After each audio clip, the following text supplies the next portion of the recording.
Hi friends, സുഖമാണോ എല്ലാവർക്കും? ഇന്ന് ഒരു കപ്പ ബിരിയാണി അല്ലെങ്കിൽ എല്ലും കപ്പയുടെ റെസിപ്പി ആയിട്ടാട്ടോ വന്നിരിക്കുന്നത്. ആദ്യമൊന്നും ഇതിനോട് അത്ര വലിയ താല്പര്യമൊന്നും ഇല്ലായിരുന്നു കേട്ടോ. അത് കഴിഞ്ഞ് വീട്ടിൽ നിന്ന് പഠിക്കാനും ജോലിക്കുമൊക്കെ ആയിട്ട് മാറി നിൽക്കുന്ന സമയത്താണ് ഈ കപ്പ ബിരിയാണീൻ്റെയും ചക്ക വേവിച്ചതിൻ്റെയൊക്കെ വില മനസ്സിലായത്. ഈ കപ്പ നന്നാക്കുന്നതിൽ ഞാനത്ര എക്സ്പേർട്ടൊന്നും അല്ല, പക്ഷേ അറിയാം. പിന്നെ ചിലർ ഇത് നന്നായിട്ട് ചെറുതായിട്ട് അരിഞ്ഞെടുക്കുന്നതാണ് കേട്ടോ.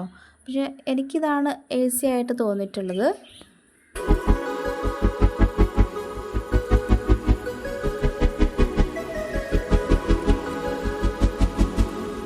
അപ്പം നമ്മൾ കപ്പയൊക്കെ നന്നായിട്ട് കഴുകിയെടുത്തു. അതിനുശേഷം അതിലേക്ക് ആവശ്യത്തിന് വെള്ളം ഒഴിച്ചിട്ട് നമ്മൾ അടുപ്പത്ത് വെച്ചു കേട്ടോ. അപ്പോൾ ഒന്ന് തിളച്ച് കഴിയുമ്പോഴാണ് അതിലേക്ക് ഉപ്പ് ചേർക്കുന്നത്, അല്ലെങ്കിൽ വേവാൻ താമസം ഉണ്ടാവും.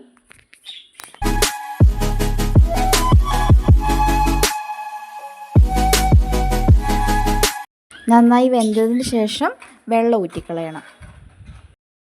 അപ്പോൾ കപ്പ ഇവിടെ വെന്തോട്ടെ, നമുക്ക് ബീഫിനുള്ള കാര്യങ്ങളൊക്കെ റെഡിയാക്കി എടുക്കാം. മഞ്ഞൾപ്പൊടി, മുളക് പൊടി, മല്ലിപ്പൊടി, മീറ്റ് മസാല, ഇഞ്ചി വെളുത്തുള്ളി ചതച്ചത്, കറിവേപ്പില, സവോള, പച്ചമുളക് ഇത്രയും ചേർത്തിട്ട് നന്നായിട്ട് മാരിനേറ്റ് ചെയ്ത് വെക്കണം. എന്നിട്ട് നമ്മൾ കുക്കറിൽ എണ്ണ ഒഴിച്ച് അതിലേക്ക് തേങ്ങാക്കൊത്ത്, പച്ചമുളക്, സവോള, കറിവേപ്പില ചേർത്ത് നന്നായിട്ട് വഴറ്റണം.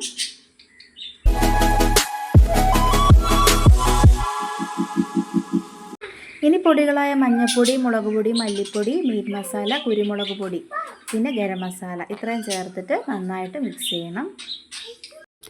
തക്കാളിയും കൂടെ ചേർത്ത് വഴറ്റിയതിന് ശേഷം നമ്മൾ നേരത്തെ മാരിനേറ്റ് ചെയ്ത് വെച്ചിരിക്കുന്ന ബീഫ് അതിലേക്ക് ചേർക്കുക. എന്നിട്ട് നന്നായിട്ട് മിക്സ് ചെയ്തതിന് ശേഷം കുക്കർ അടച്ച് വെച്ച് വേവിക്കുക.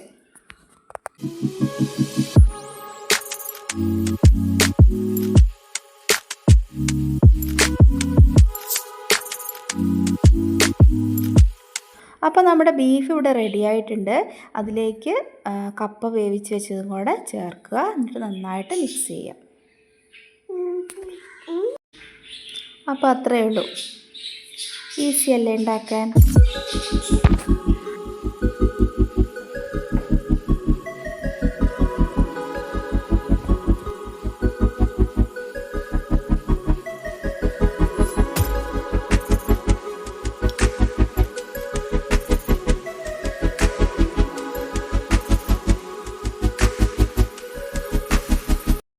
കപ്പ ബിരിയാണി ഉള്ളപ്പം കൂടെ ഒരു സാലഡും കൂടെ വേണ്ടേ.